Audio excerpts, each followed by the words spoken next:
In today's video, I'll be working on our back deck, fixing it up for the summer season. But before we get into that, in case you're new here, welcome. My name's Mary, and here on YouTube, I like to share many of the projects I have going on around here with you all.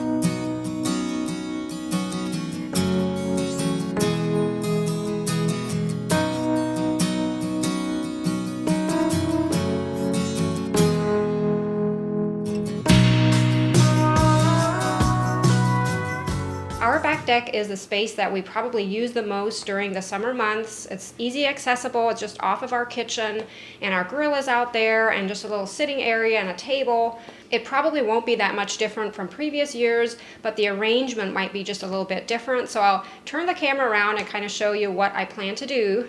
So as you can see, nothing is fixed up back here, and we have used this space this season already a lot, but it just hasn't looked really pretty. So I'm excited to fix things up. But normally we have a little sitting area underneath the pergola, and our grill is over here, and then our table and chairs in this space. And this will stay here, the table and chairs. And then for this space underneath the pergola, I plan to create just a little outdoor kitchen. It will be nothing fancy, but we'll have the grill along this side, and maybe just a little table or a counter, just a place to set some things when we're grilling out here would be really nice. Plan to have that there. And then probably the sitting area more in this section. And I have a little plan to kind of cover up the siding here. It's really ugly looking. And there's an air conditioner over here, a window air conditioner I don't really like the look of. So we'll figure something out there. And we got our filter shortened this year. We had Herb's Tarp Shop do it for us. In case you're local here, you probably know who I'm talking about. But they told us it's pretty brittle, it might not last more than one season. So we thought since we got it altered anyway, we'll go ahead and use it this year. But it is shorter, it won't hang down the sides like it normally did. And we found that it kind of got in the way for us. That's why we, altered it. But we'll see how it looks. So we have some lattice sections stored out in the shop. And I thought, how pretty would that be to kind of cover up this ugly siding with a piece of lattice? Kind of creating a little L shape to maybe cover up the air conditioner too. And then I put some pots, by the lattices with a vine, to actually grow over the lattice. I think that would look really pretty. Probably have a chair or a seat or something, up against it. So when I moved this piece of lattice, I was delighted to find behind it some structures that I had created a couple years ago. Really simple, just pieces of lattice, and I had fastened some 2x4s onto them to kind of hold them together. Had them on the front porch for a couple years, and I'm always so happy when I hang on to these things. I've said it before. I mean, yes, it does take up some room, to store things, but it's so nice if you're looking for something and you find exactly what you need and you don't even have to make it. One of the sections here I will have to shorten a bit because it is too wide, but that won't be too hard to do, I don't think.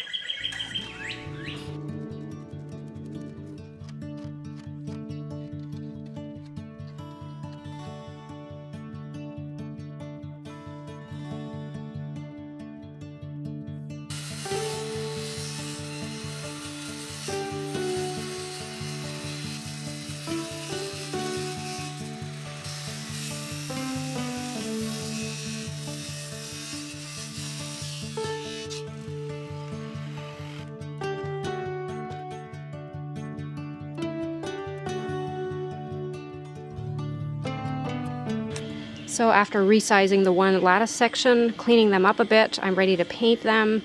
And here I'm using my air sprayer. I use this a lot in my videos. I get some questions about it. I'll have a link down below in the description box if I can still find it.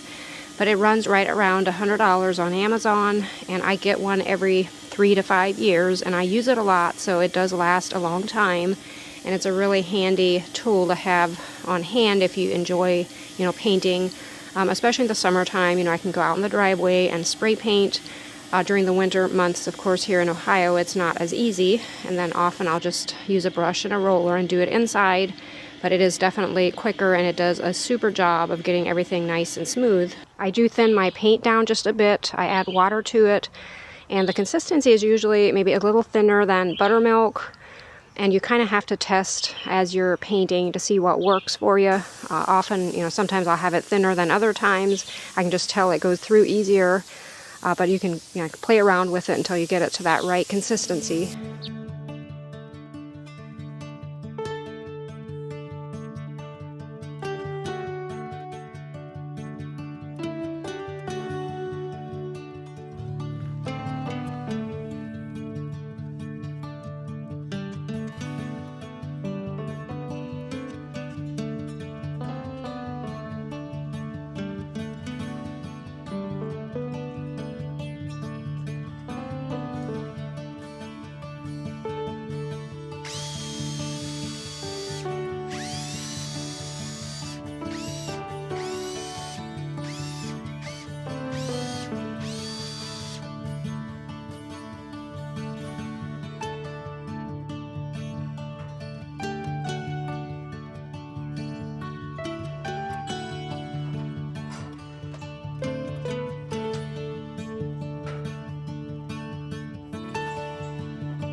So for the countertop by the grill, we're opting to go with a corner countertop.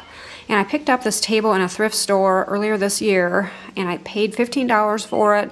And I know at the time when I saw it, I thought, it has an outlet there in the leg. I think that would be convenient, in the shop. But honestly, we haven't really used it, in the shop for that purpose. Basically just park some more things on top. So I think we can do without. And I think if I remove the metal part, like the legs of the table, and paint them black, I think I can incorporate them into that corner for our countertop.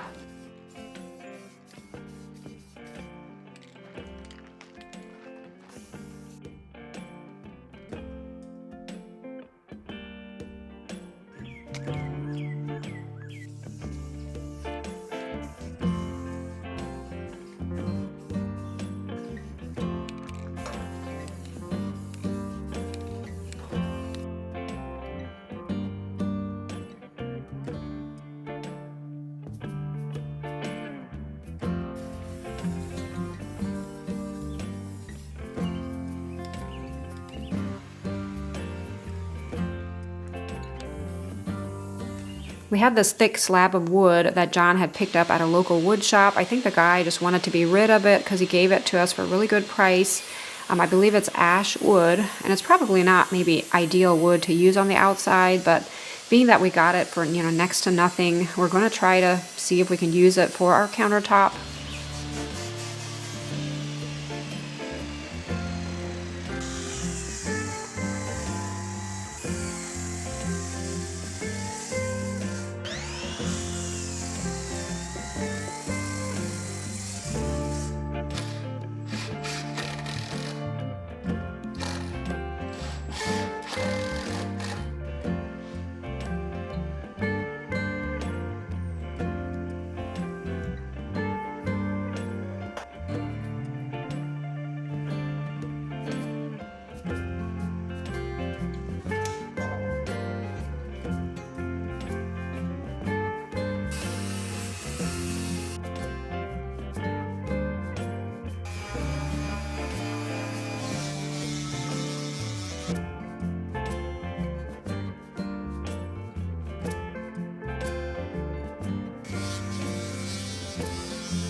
Our local Tractor Supply had the Blackstone grills on sale this week, so we actually went and got one. We've talked about it and then thought, we'll just wait until maybe next year. We'll just make do with what we have for this year. But being that they were on sale and we really, I think was something we'd really use and it would be fitting, back here for our little outdoor kitchen, we decided to invest. And Ephraim, my son, put it together for us. Didn't get a video clip of him doing it, but he did a really good job of putting that together. I'm applying a coat of polyacrylic to this top, and after this is dry, I will be applying some Annie Sloan clear wax. I always think that clear wax has more of an oil-like base, and it does seem to repel, moisture and water pretty well. And again, I'm pretty sure this will get some wear and tear back here on the deck, even if it's underneath the filter. But I think it'll hold out for a number of years for us, hopefully. And like I mentioned before, we're planning to maybe replace that filter eventually with something more, waterproof, so that might help too. But for now, I think this will do.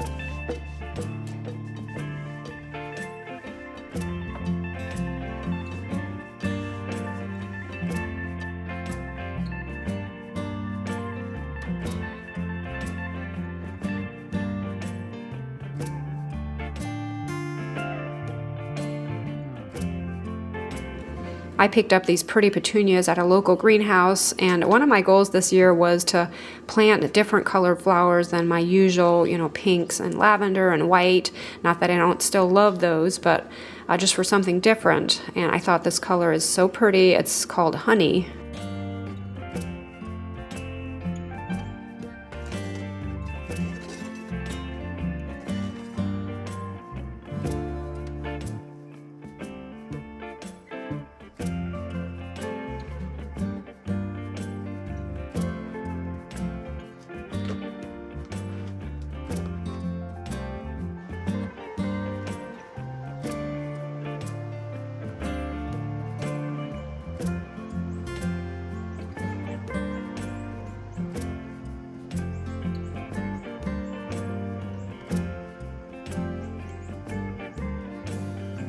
I haven't made any signs recently, and I thought how cozy and kind of personal would that be to have a sign here on the back deck, maybe hanging behind the grill.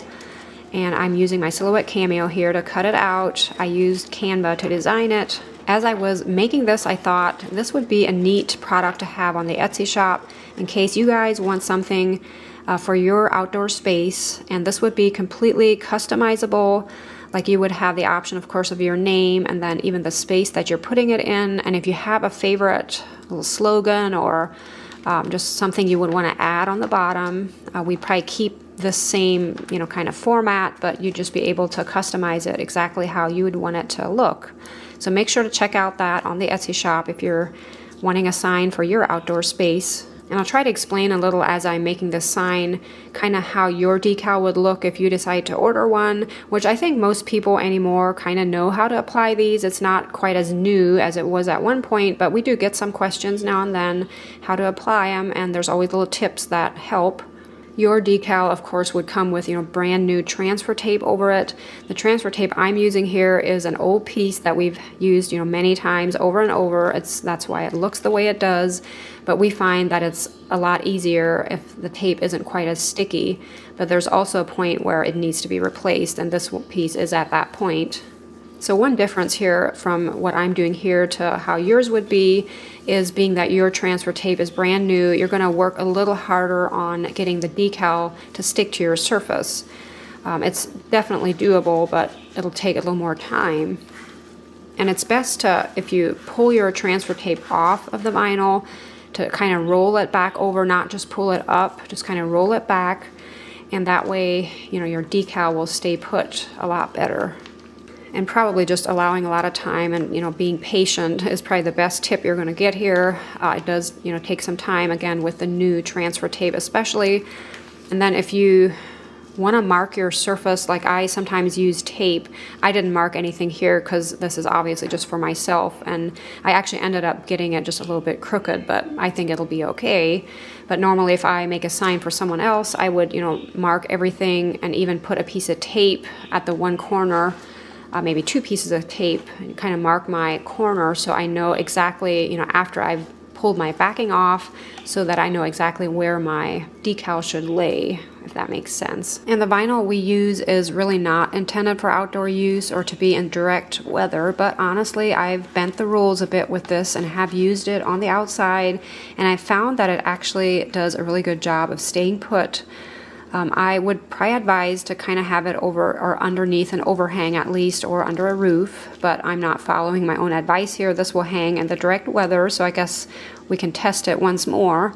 But I've noticed, if you put it, especially if you put it on a surface that is like a metal surface or something that isn't wood, it'll probably last longer than if it's on wood. Some old wood especially will, the decal might pull away a bit, but honestly, I have one underneath the deck that has been there for years, a sign that says Vintage Garden, and that, has held out well. It's sometimes I have to kind of press it down so it's kind of reapplied almost, but then it lasts for the season.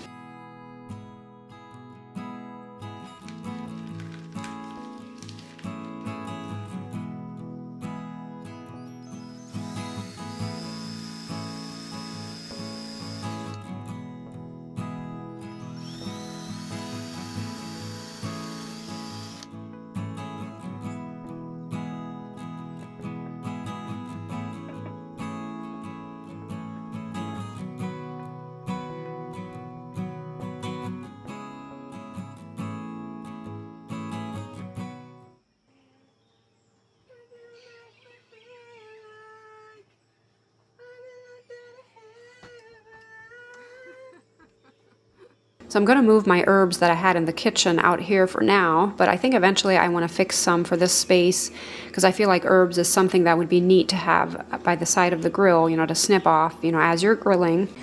So I'm going to see if I can grow a porcelain berry vine here. I got this start from Marlene. She also had some. I couldn't find a start from my own because I had pulled them all just recently.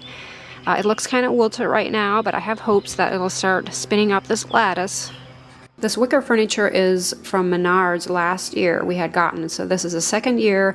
We stored it indoors during the winter season, but as far as the summer season, it's out here in the weather, and it seems to be holding out well so far. Like I mentioned before, we love this space back here. It's an area we use the most, and it's so relaxing and peaceful in the evening time especially.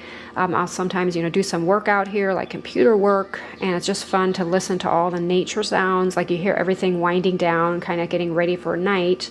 And then after it's dark, of course, you have the tree frogs, just very, very relaxing.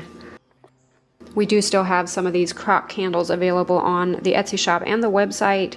This one's grapefruit and mint. I love this for an outdoor candle. I think with the double wick, you just smell it a lot. Like it really gives off a good throw. And these can be used indoors too, of course, but I think it's really fitting for a patio.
So I think I finally have all of our outdoor sitting spaces fixed up. This was such a fun area to work on, and I hopefully motivated you or inspired you to maybe fix up a space of your own on the outside. It doesn't even really take that much. Sometimes just some of the things you already have on hand, maybe tweaking them a bit, just incorporating them into a space. So much fun.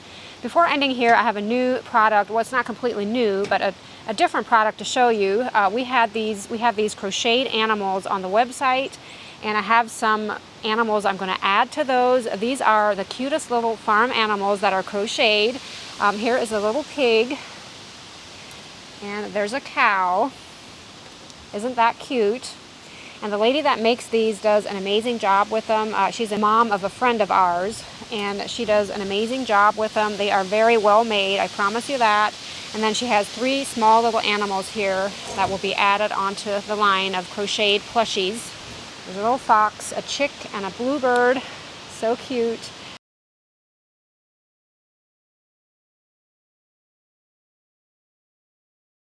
So make sure if you're at all needing something, maybe for a grandchild or one of your children, check them out. I'm sure you won't be disappointed. So as always, I hope your day is going great. Thanks for watching, and I'll see you in the next one. Bye.